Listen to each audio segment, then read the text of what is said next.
Hey there, Wargamers. Justin from AMP Services with this week's X-Wing Wednesday video. In this segment, we're going to be discussing how to deploy your ships and where to deploy your ships. So first and foremost, there are two ways that I consider the primary deployment types in X-Wing, and that is castling and the split up.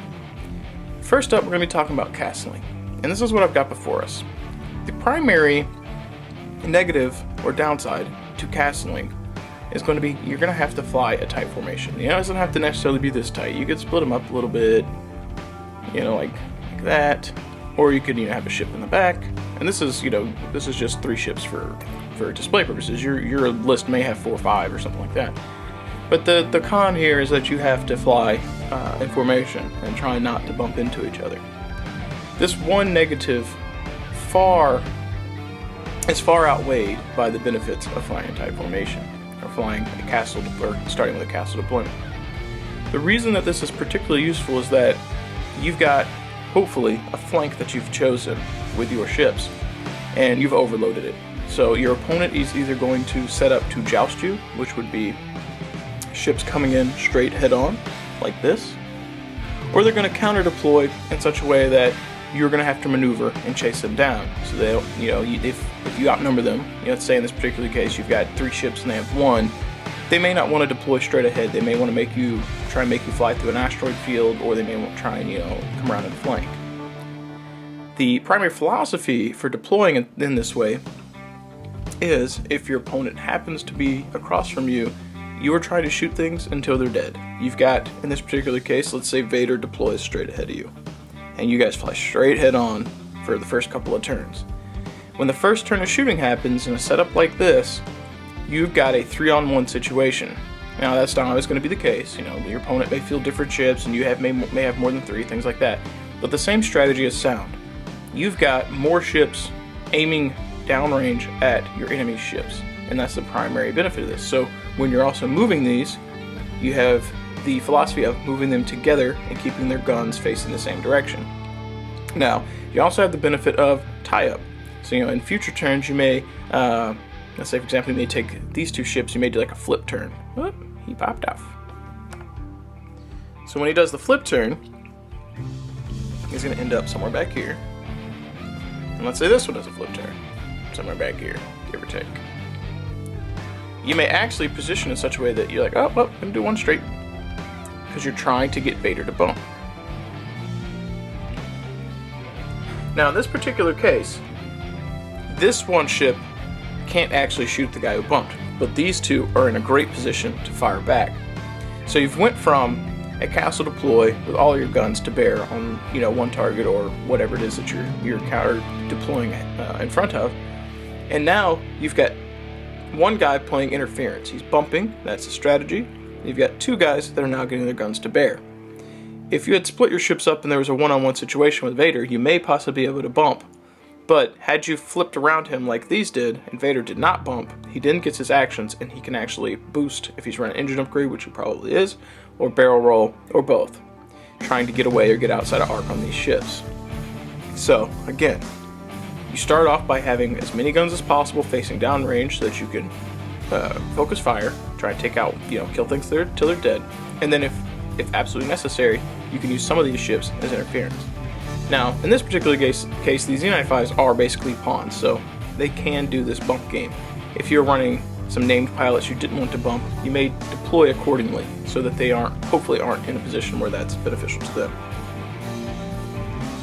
Now, as I said at the beginning of the video, there are 2 deployments that I think are primary ones for X-Wing. So now let's pretend for a second that these are TIE fighters, which I know they're not, but let's pretend they are. So let's say I deploy these cheap TIE fighters like this. And, my castle deploy up to 1, or however I want to do it. And let's say, for example, I'm running Vader. I could run Vader in formation with him, there's nothing wrong with that. But this is where the other deployment comes in, the split deploy. So let's imagine this gap right here is a little bit bigger, because I can't get the full map in focus here. So Vader chooses to split deploy. He would ideally be a little bit farther away.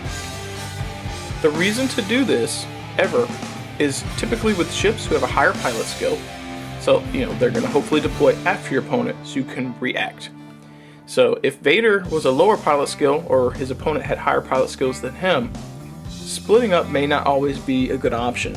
If you have to deploy before your opponent, you give them the option to counter your split maneuver. So let's say hypothetically Vader did not have a 9+ pilot skill. Let's say he had a 5. And your opponent has multiple ships with a higher than 5 pilot skill, 6 to 9, 6 to 11, whatever. They see you deploy like this.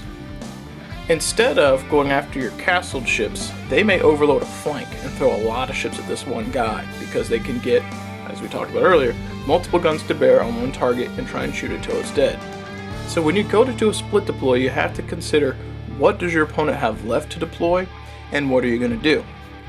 Now in this actual case, Vader is usually rocking a 9 pilot skill raw, and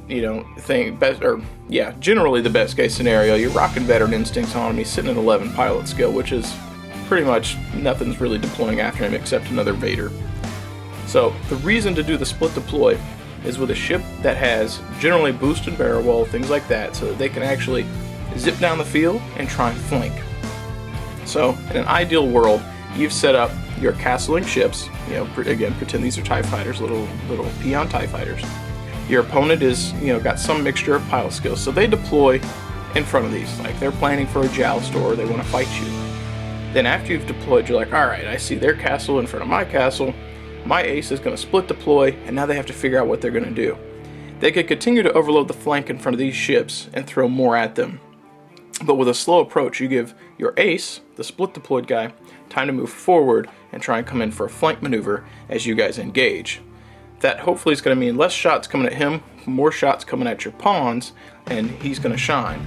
You want your guy, your ace, your split deploy guy, to be the last one alive, hopefully. It's okay if you lose your TIEs, your Z95s, if they go down, because they're cheap, they're expendable.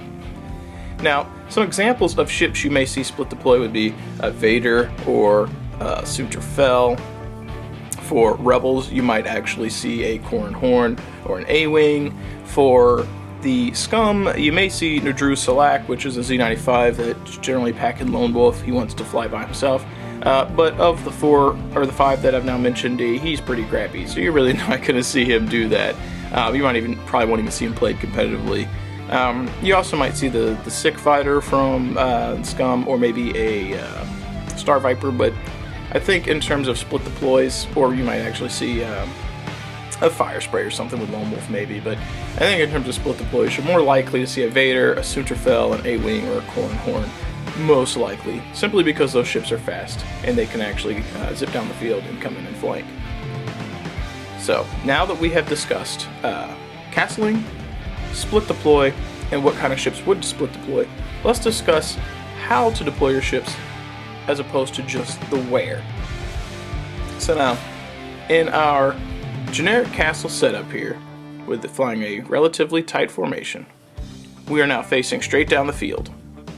Your opponent can counter deploy or plan for a joust. If you had, let's say this is your setup here. Now the points aren't necessarily going to work, but let's say this is your setup. Your opponent sees this.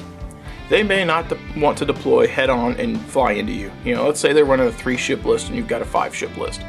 It may not be advantageous for them to fly straight into you. They may try and either do some split deploys, or they may deploy on the other corner and make you have to fly, this way or that way into debris.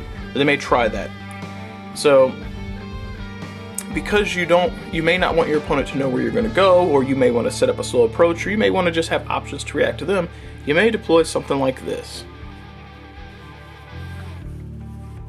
A sideways deploy. Facing a direction that's going inwards. You don't want to do this facing the edge of the map and fly off the table. So, in my competitive list, which is not running C95s and Imperials together, this is just for reference to have ships on the table. But my competitive list for Scum is currently running a Hawk, a Y-Wing, or 2 Y-Wings, a Z95, and a Kirax. So, some of my deployments look like this with 4 ships.